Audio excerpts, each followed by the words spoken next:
الحمد لله رب العالمين والعاقبة للمتقين والصلاة والسلام على سيد الأنبياء والمرسلين سيدنا وحبيبنا وقدوتنا محمد بن عبد الله وعلى آله وصحبه أجمعين أما بعد. قال تعالى في كتابه المجيد: أعوذ بالله من الشيطان الرجيم. بسم الله الرحمن الرحيم. لقد جاءكم رسول من أنفسكم عزيز عليه ما عنتم حريص عليكم بالمؤمنين رؤوف رحيم. صدق اللہ العظیم. معزز حاضرین گرامی قدر، سیرت النبی میں صلی اللہ علیہ وسلم غزوہ احد اور اس سے متعلقہ تفصیلات کا ذکر شروع ہے، اور ایک بڑا حصہ غزوہ احد سے متعلق بیان بھی کیا جا چکا ہے. گزشتہ کل ہم یہاں تک پہنچ گئے تھے کہ مکی افواج اور رسول اللہ صلی اللہ علیہ وسلم اور آپ کے جان نثاران صحابہ بالکل آمنے سامنے پڑاؤ ڈال چکے ہیں، اور جو کچھ ہونا تھا فیصلہ کن امور وہ طے بھی ہو چکے ہیں. دوسرے دن کی صبح ہے، یعنی یہ اتوار کا دن ہے، اور سرکار دو عالم صلی اللہ علیہ وسلم اپنے اصحاب کے ساتھ موجود ہیں. مشرکین مکہ کا جو گروہ ہے اس میں امارت اور پورے لشکر کی ذمہ داری یا یوں کہیے صدارت ابو سفیان کے سر پر ہے. میں نے شاید گزشتہ سال یہ بتایا تھا، اگر نہیں بتایا تھا تو اب اس کو واضح کر دوں کہ اس زمانے میں لشکر کی ترتیب کچھ ایسی ہوتی تھی کہ جیسے ہم صفیں لگاتے ہیں نماز کے لیے، بالکل اسی طرح. اور لشکر کے آگے علم بردار ہوتا تھا. علم بردار مطلب جھنڈا اٹھانے والا. بالکل بیچ میں ایک گول چکری ہوتی تھی، اس چکری میں لشکر کا امیر ہوتا تھا. لشکر کے سیدھے ہاتھ کی طرف میمنہ اور میسرہ اور خلف، یا اس کو قدام بھی کہتے تھے، یعنی پچھلی سائڈ. بیچ میں جو گول چکری ہوتی تھی یہ امیر کے لیے خاص ہوتی تھی. اس میں امیر محفوظ رہتا تھا، وہاں سے ڈائریکشن دیتا جاتا تھا کہ اب اس طرف حملہ کرو، اب اس طرف مقابلہ کرو، ادھر سے آگے بڑھو، ادھر سے پیچھے ہٹو. اور یہ ایسا تھا اصل میں کہ باقاعدہ خاندانی اور قبیلہ وائز یہ چیز تقسیم تھی کہ شروع سے لے کر عبد مناف سے لے کر، جو سلسلہ نسب چلتا ہے قریش کا، عبد مناف سے لے کر سرکار دو عالم صلی اللہ علیہ وسلم تک ہر عہدہ بالکل بعینہ سالہ سال سے صدیوں سے تقسیم تھا. اس میں دوسرے کا کسی کا کوئی حق نہیں تھا، نہ کوئی کسی سے چھیڑ چھاڑ کرتا تھا. جھنڈا اٹھانا مکے میں ذمہ داری تھی قبیلہ بنو عبد الدار کی. بنی عبد الدار بھی اس کو، بنی عبد، ان کے ذمہ تھا کہ کوئی بھی جنگ ہو، لڑائی ہو تو مکے کا جھنڈا ان کے ہاتھ میں رہے. سرداری قریش کے حوالے تھی، اور پھر قریش کے الگ الگ طبقے تھے، ان کی بھی تو چچیرے کھچیرے ممیرے بھائی ہوتے تھے، تو الگ الگ ان کی ذمہ داریاں تھیں. یہ ابو سفیان ابھی مسلمان نہیں ہوئے تھے. ان کی فیملی کا ایک خاصہ ہے کہ یہ لوگ بڑے زبردست سیاسی تھے. پولیٹیکل گیم ان کو اللہ نے عجیب مہارت دی تھی. آپ نے اگر پڑھا ہو یا جانا ہو تو آپ کو پتا ہوگا کہ ان کی نسل میں حضرت ابو سفیان، بعد میں تو یہ صحابی ہوئے فتح مکہ کے بعد، ان کی نسل میں سیدنا معاویہ، سب کہہ دو رضی اللہ عنہ، انہوں نے اسلام کو پولیٹیکل لیول پر جس بلندی تک لے گئے نا، اس کا ہم اندازہ ہی نہیں کر سکتے. یعنی رومن اور پرشین امپائر کے جو بڑے بڑے ڈیلر تھے وہ ان کے سامنے دنگ رہ جاتے تھے کہ یار یہ آدمی کیا زبردست سیاسی ہے. تو بہرحال یہ ان کا خاندانی معاملہ تھا. ان کے جو والد تھے یعنی معاویہ رضی اللہ عنہ کے، ان کے والد سیدنا ابو سفیان، ابھی تو وہ صحابی نہیں ہوئے، ایمان بھی نہیں لائے، مشرک ہیں، اور مشرکین کے لشکر کی صدارت کر رہے ہیں. بیچ میں چکری ہے اور چکری کے اندر وہ بیٹھے ہوئے ہیں. اب یہ اپنے لشکر کو گرم کر رہے ہیں، انگلش میں کہیں گے موٹیویٹ کر رہے ہیں. تو لشکر کے اگلے حصے میں بنو عبد الدار جھنڈا لے کر بیٹھے ہوئے تھے. بدر کا آپ کو کچھ اگر منظر یاد ہو دھندلا دھندلا تو آپ کو پتا ہوگا کہ بدر کی لڑائی میں بنو عبد الدار کے جو سردار تھے، وہ سردار تھا نضر ابن حارث. وہ بیچ میں رسول اللہ صلی اللہ علیہ وسلم نے پھر اس کو قتل بھی کروایا تھا مدینہ میں انٹر ہونے سے پہلے. تو سرکار دو عالم صلی اللہ علیہ وسلم کی اس سزا کے بعد بنو عبد الدار کو اور مشرکین مکہ کو بڑا نیچا دیکھنا پڑا تھا کہ ہمارا اتنا بڑا سردار گرفتار ہوا. ابو سفیان نے بنو عبد الدار کو موٹیویٹ کرنے کے لیے تانا دیا، کہنے لگا دیکھو اگر تم سے جھنڈا سنبھلتا ہوگا تو سنبھالو، نہیں تو ابھی پیچھے ہٹ جاؤ. ہمارے پاس بڑے بڑے جوان ہیں، بڑے بڑے شہسوار ہیں، بڑے بڑے بہادر ہیں، کوئی کمی نہیں ہے. یہ کہنے کا یہ مطلب نہیں تھا کہ جھنڈا واپس کر دو، بلکہ مطلب تھا غیرت دلانا. جیسے کوئی باپ اپنے کسی کمزور کن ذہن سست بچے کو جب ورغلاتا ہے نا تو اس کو الٹی پٹی پڑھاتا ہے، تو نہیں میٹرک میں ایس ایس سی میں نہیں نکلے گا، نہیں تو تیری کوئی حیثیت ہی نہیں ہے. تو ابو سفیان نے بنو عبد الدار کو یہ کہا کہ دیکھو یار تم لوگوں نے نا بدر کی لڑائی میں بھی ہم کو بہت بری طرح رسوا کیا تھا، اب ایسا مت کرنا، اور اگر تم سے نہیں سنبھلتا یہ عہدہ تو یہ واپس ہم کو دے دو، ہم اپنے طور پر یہ چیز سنبھالیں گے. وہاں پر بنو عبد الدار کے تقریباً 11 سردار بیٹھے ہوئے تھے. جب انہوں نے یہ سنا کہ ہم سے ہمارا خاندانی عہدہ چھینا جا رہا ہے تو ان کا تو خون بہت کھول گیا، اور انہوں نے وہاں مٹی اٹھائی اور کہنے لگے قسم ہے لات و عزا کی، ہم یا تو اپنی بوٹیاں اس میدان میں بکھیر دیں گے اور یا پھر مکے کا یہ جھنڈا بلند رکھیں گے. اس نے ایک انداز میں گرم کیا اور یہ معاملہ چل رہا تھا. اب ابو سفیان نے صحابہ کو اور مسلمانوں کو بکھیرنے کے واسطے ایک سیاسی چال چلی. ذرا اس کو غور سے سننا پڑے گا. سیاسی چال یہ چلی کہ رسول اللہ صلی اللہ علیہ وسلم کے لشکر میں کم سے کم انتشار نہیں ہوتا تو کم سے کم کانفیڈنس کا لیول کم ہو جائے. یہ کرنے کے لیے اس نے ایک چال چلی. اب میں یہ بتانا بھول گیا شروع میں کہ میں نے گزشتہ کل ایسا نقشہ بتایا تھا کہ یہ میدان احد ہے، ٹھیک ہے، اور اس طرف مشرکین کا لشکر ہے، اور یہاں سرکار دو عالم صلی اللہ علیہ وسلم کا لشکر پڑاؤ ڈالا ہوا ہے، پیچھے مدینہ منورہ ہے. لیکن جب اس طرح ہو گیا نا، 2 شام جب اس طرح گزر گئی نا تو مشرکین نے اپنا یہ علاقہ چھوڑ کر یہاں پناہ لے لی. اب صفیں ایسے کے بجائے ایسی لگ گئی جیسے ہماری مسجد کی ترتیب ہے، ٹھیک ہے. اب ادھر مشرکین ہیں اور ادھر رسول اللہ صلی اللہ علیہ وسلم ہیں، اور پیچھے بولو احد کا پہاڑ ہے. اب یہ منظر آپ آخر تک ذہن میں رکھنا، آخر تک ایسے ہی چلے گا. تو ابو سفیان آگے بڑھا اور آگے بڑھ کے کہنے لگا او مدینے کے لوگوں، اوس اور خزرج کے لوگوں، ہماری تم سے کوئی دشمنی کوئی عداوت نہیں ہے. ہماری جتنی لڑائی ہے، جتنا جھگڑا ہے، جتنا تنازع ہے، اس کے پیچھے صرف اور صرف یہ ہمارا چچا زاد بھائی محمد ہے صلی اللہ علیہ وسلم. اگر تم یہ چاہتے ہو کہ خیر اور عافیت سے واپس چلے جاؤ تو ابھی تم جا سکتے ہو، ہم کو تم سے لڑنا ہی نہیں ہے، ہم تم پر ایک وار بھی نہیں کریں گے، نہ تمہارے شہر میں داخل ہوں گے، تم ہمارے حوالے محمد کو کر دو، اور اگر نہیں کر سکتے تو پھر دیکھو. اس کے کہنے کا یہ مقصد تھا کہ ہو سکتا ہے میدان جنگ میں محمد کو اس کے ساتھی چھوڑ کر چلے جائیں، لیکن یہ لشکر تو آدم سے منتخب تھا نا جی، ایسے ہی تو نام نہیں آ گئے تھے نا. رسول اللہ صلی اللہ علیہ وسلم کے ساتھ اللہ نے ایسے ہی لوگوں کو بٹھا دیا تھا. صحابہ میرے رب کا غرور ہیں. کیا ہیں؟ بولو بولو جواب دو. صحابہ میرے رب کا غرور ہیں اور میرے نبی صلی اللہ علیہ وسلم کی مایہ پونجی ہے، سرمایہ ہے.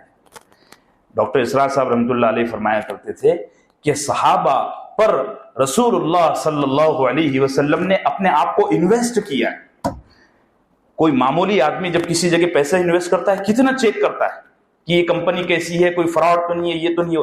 سرکار دو عالم صلی اللہ علیہ وسلم نے اپنی زندگی کو صحابہ پر انویسٹ کیا تھا. تو صحابہ میرے رب کا بولو غرور ہیں اور میرے نبی صلی اللہ علیہ وسلم کی مایہ پونجی ہے، سرمایہ ہے، اور ہماری آنکھوں کا سرما ہے. سب کہہ دو رضی اللہ عنہم ورضوا. ابو سفیان آیا اور آ کر یہ تقریر کی کہ دیکھو ہماری تم سے کوئی دشمنی نہیں ہے، اگر جانا ہو تو تم جا سکتے ہو، ہم تم کو نہیں چھیڑیں گے، نہ تمہارے شہر میں داخل ہوں گے. صحابہ کہنے لگے یہ بھی کوئی مذاق ہے، اور کیا ہم تمہیں بچے نظر آتے ہیں؟ ابو سفیان سمجھ گئے کہ یہ نہیں ماننے والے اور یہ مقابلے پر ٹڈے ہوئے ہیں، بلکہ اس کی اس تقریر کی وجہ سے صحابہ میں اور زیادہ جوش آ گیا۔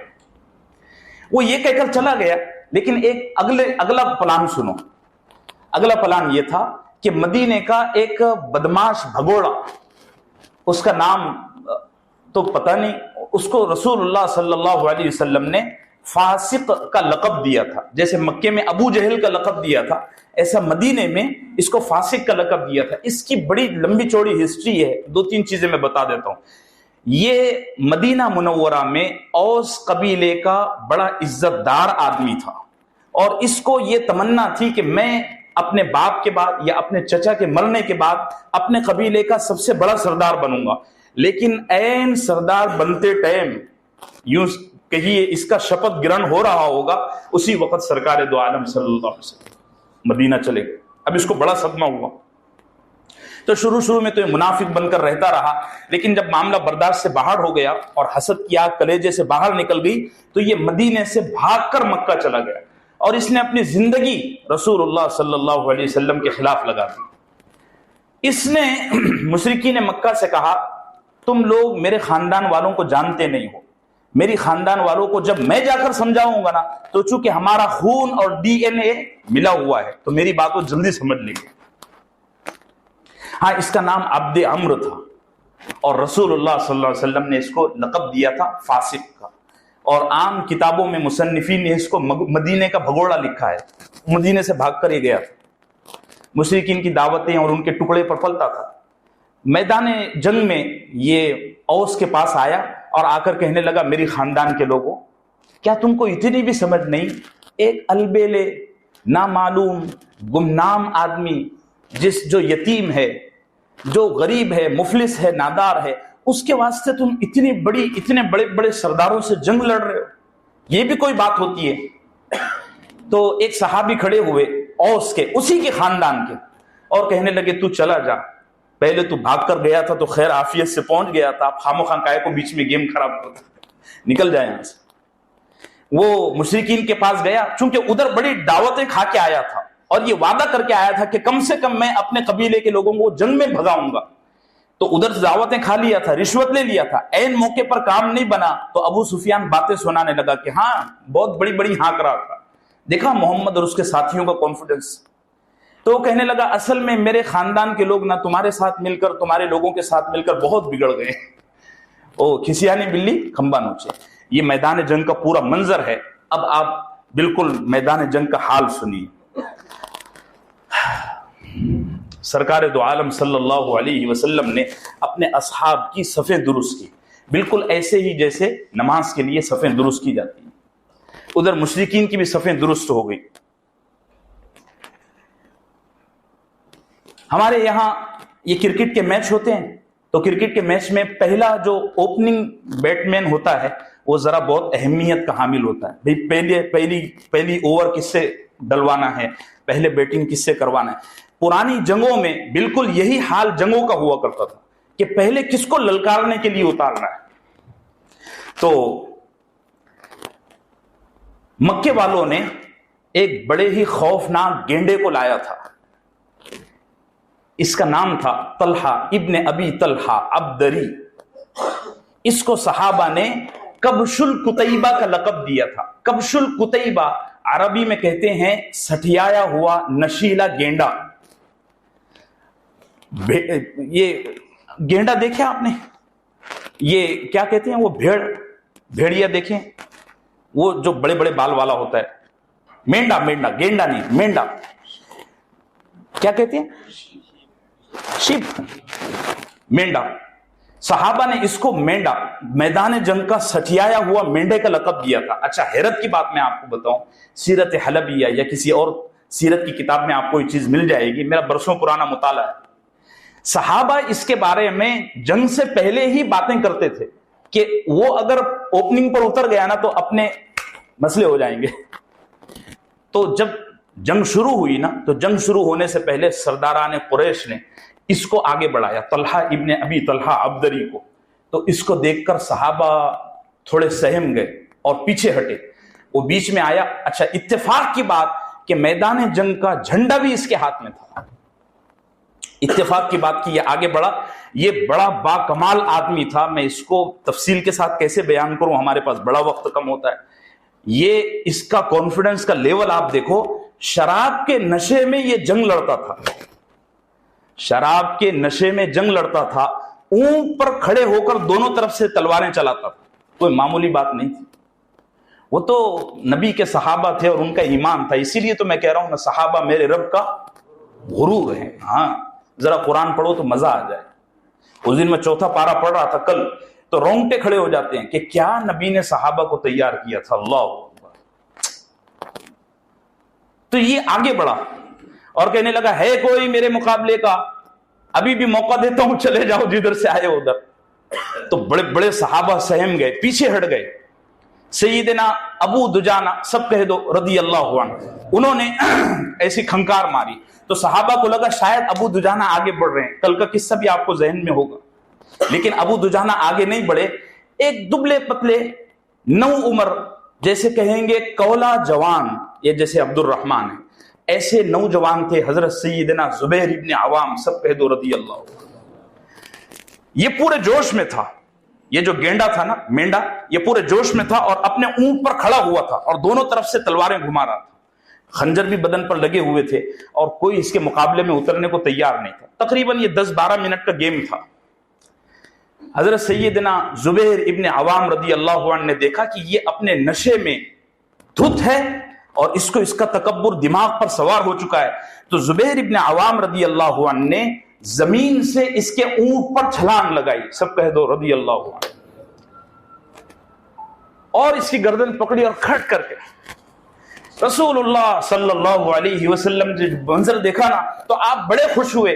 کہنے لگے ہر امتی کا, ہر نبی کا ایک حواری ہوتا ہے, میرا حواری زبیر ہے. اور پھر آپ نے فرمایا نعرہ تکبیر. اللہ. ہاں یہ جب کہنا تھا نا, تو پھر دونوں طرف سے آگ لگ گئی. اللہ اکبر. اب میں یہ چٹھی کا پابند ہوں بھائی, ورنہ آپ دیکھ ہی رہے ہو سب کا خون کھول رہا ہے, آپ کی نیند بھی اڑ رہی ہوگی شاید. زبیر ابن عوام رضی اللہ عنہ نے جس طرح اس گینڈے کو ٹھکانے لگایا, مشرکین مکہ کو اور ابو سفیان کو اندازہ ہی نہیں تھا کہ اتنا کم نوجوان بچہ, اتنا کولا نوجوان زمین سے اونٹ پر ایسے جنگ کرے گا اور ایک لمحے میں اس کو ذبح کر دے گا. پھر جھنڈا بھی اس کے ہاتھ میں تھا. جھنڈے کا گر جانا بڑی ذلت اور شکست کی بات تھی, لیکن اس کا سگا بھائی عثمان ابن ابی طلحہ عبدری فوراً جھپٹا اور اس نے جھنڈے کو اٹھایا, تو وہ عزت ان کے ٹھکانے پر لگی. اب جنگ دونوں طرف سے شروع ہو گئی ہے اور جنگ کا بڑا ہی عجیب و غریب منظر ہے. مشرکین کا یہ حال ہے کہ بس وہ بکھرے ہوئے ہیں چاروں طرف سے, نہ میمنہ ان کا بچا ہے, نہ میسرہ بچا ہوا ہے. بس ابو سفیان بیچ میں کھڑا تقریریں کر رہا ہے, لوگوں کو ابھار رہا ہے کہ ارے آگے بڑھو, ارے آج مت ہارو, ورنہ تمہارا حال بھی ابو الحکم جیسا ہی ہوگا, تم بھی ویسے ہی ذلیل ہو کر واپس لوٹو گے. ساری زندگی تم کو تمہارے محلے کی اور گلی کی بوڑھی عورتیں اور کمزور کم سن بچیاں تانے دے گی, تم سے کوئی شادی نہیں کرے گا, اور یہ اس طرح کے جملے وہ کہتا رہا. سارا سب سیرت کی کتابوں میں موجود ہے. اب اگلی بات آپ سنیے, 5-7 منٹ میں بتاتا ہوں. ایک صحابی ہیں حضرت زبیر ابن عوام, جن کا ابھی تھوڑی دیر پہلے میں نے ذکر کیا. یہ سرکار دو عالم صلی اللہ علیہ وسلم کے پھوپھی ذات بھائی ہیں. ان کا رشتہ ہے. یہ ان کی والدہ تھی صفیہ, اور صفیہ رسول اللہ صلی اللہ علیہ وسلم کی پھوپھی, تو پھوپھی ذات بھائی ہیں. میں نے کل بتایا تھا کہ رسول اللہ صلی اللہ علیہ وسلم نے ایک تلوار نکالی, وہ پورا قصہ ذہن میں ہے, اور تلوار نکال کر بتایا کہ کون اس کا حق ادا کرے گا. تو کون اٹھے تھے؟ ابو دجانہ رضی اللہ عنہ. ابو دجانہ سماک ابن خرشہ رضی اللہ عنہ, یہ آگے بڑھے تھے. ان کے حوالے سرکار نے تلوار فرمائی تھی. لائن میں عمر ابن خطاب رضی اللہ عنہ, علی ابن ابی طالب رضی اللہ عنہ, اور اس کے علاوہ زید ابن حارثہ رضی اللہ عنہ, یہ سارے لائن میں لگے ہوئے تھے. اس کے باوجود سرکار نے تلوار کن کو دی تھی؟ ابو دجانہ کو. اس کے علاوہ ایک چوتھے صحابی زبیر ابن عوام بھی اس تلوار کو لینے کی تمنا کر رہے تھے, لیکن رسول اللہ نے تلوار ان کے حوالے کر دی. اب زبیر ابن عوام کو تھوڑا دل بیٹھ گیا, تو یہ رسول اللہ صلی اللہ علیہ وسلم کے ہاتھ پکڑ لیے. انہوں نے سرکار کے ہاتھ پکڑ لیے اور فرمایا کہ یا رسول اللہ میں آپ کو اپنے قریبی رشتے کا واسطہ دیتا ہوں، ابھی بھی آپ جنگ سے پہلے ابو دجانہ سے وہ تلوار مجھے لے کر دے دو۔ سرکار نے فرمایا نہیں بیٹا، تم اس کا حق نہیں ادا کر سکو گے، کہ کم سے کم رسول اللہ نے میرے رشتے کا تو پاس رکھ لینا تھا۔ لیکن یہ بات میرے دل میں تھی کہ آخر کیا وجہ ہے اور اس تلوار کا کیا حق ہے کہ جس کی وجہ سے آج سرکار نے عمر کو چھوڑ کر، علی کو چھوڑ کر اور زید ابن حارثہ منہ بولے بیٹے کو چھوڑ کر ابو دجانہ کو دی۔ تو کہتے ہیں جب جنگ شروع ہوئی نا تو جنگ کے شروع ہوتے ہی برابر میں نے ابو دجانہ کا پیچھا کرنا شروع کیا کہ بھلا دیکھتا ہوں کہ اس میں کیا خوبی ہے۔ وہ ہوتا ہے نا کہ اس کی کامیابی کا کیا راز ہے، تو ہم پیچھا کرتے ہیں۔ زبیر ابن عوام کہتے ہیں رضی اللہ عنہ کہ میں نے ابو دجانہ کا پیچھا کرنا شروع کیا کہ اس میں کیا خوبی ہے۔ اوہ کیا خوبصورت منظر انہوں نے بیان کیا۔ کہتے ہیں ابو دجانہ کا یہ حال تھا کہ وہ اتنے بے فکر میدان جنگ میں چل رہے تھے جیسے کوئی باغ میں ٹہل رہا ہو۔ اتنا زیادہ اعتماد، اتنی زیادہ بہادری، اور سر پر وہ پٹی باندھی ہوئی تھی۔ وہ جو میں نے کل بتایا تھا کہ وہ جب یہاں پر یا یہاں پر پٹی باندھ لیتے نا تو لوگ بولتے اب یہ جان لے گا یا جان دے گا۔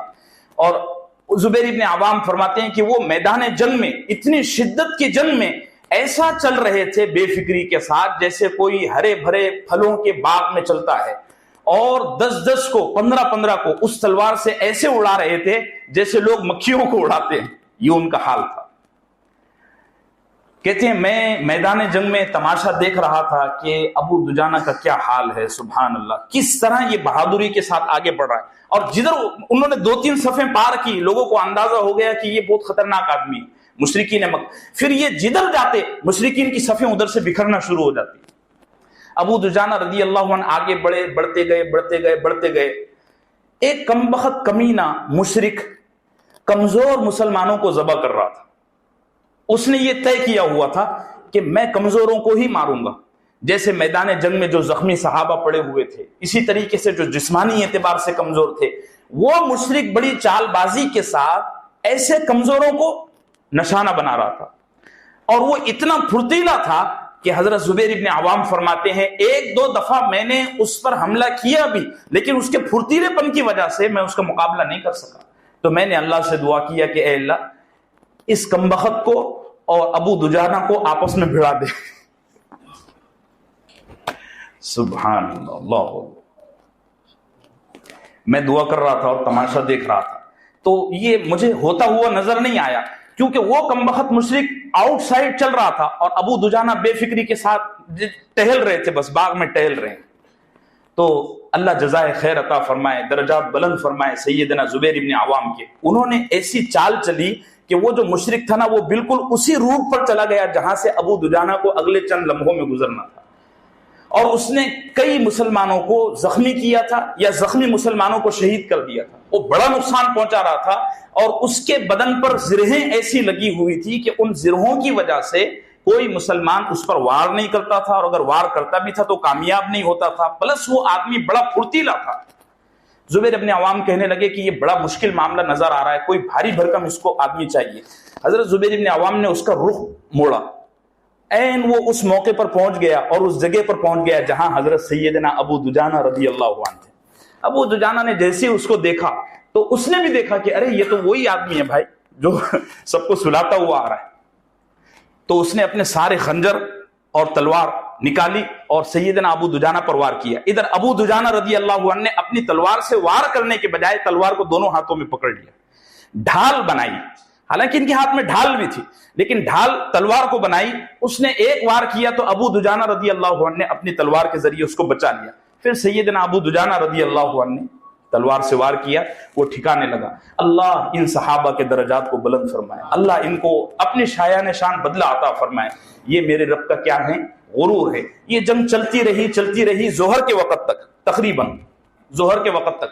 میدان جنگ میں سیدنا ابو دجانہ کے علاوہ ایک دوسرے صحابی ہیں، سیدنا رسول اللہ صلی اللہ علیہ وسلم کے چچا جان حضرت سیدنا حمزہ ابن عبد المطلب سید الشہداء رضی اللہ عنہ۔ یہ غزوہ احد میں ہی شہید ہوئے اور ان کی شہادت کی بڑی دلدوز داستان ہے، آپ نے بار بار سنی ہوگی، لیکن میں اتنا لمبا میں نے دیکھا بھی نہیں ہوں اور انشاءاللہ کل ہی اس کو تفصیل سے بیان کروں گا۔ یہ جنگ تقریباً ظہر تک چلی اور ظہر کے وقت تک یا اس سے بعد کے وقت تک مسلمانوں کا اور صحابہ کا پلہ 100% بھاری رہا۔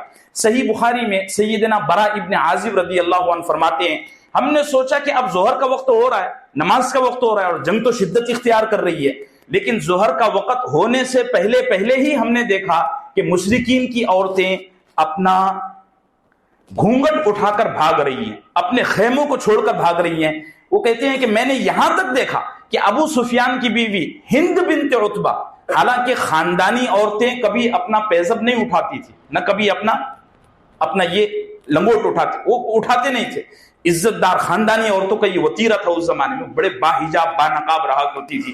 لیکن برا ابن عازب فرماتے ہیں کہ میں نے دیکھا کہ ابو سفیان کے گھرانے کی خود اس کی بیوی اتنی عزت دار ہو کر، اتنی خاندانی ہو کر مسلمانوں کا روب اور مسلسل تابڑ توڑ حملے دیکھ کر اپنا گھونگٹ اٹھا کر بھاگنے لگی۔ وصلی اللہم وسلم علی نبینا و شفیعنا محمد وعلی آلہ وصحبہ اجمعین۔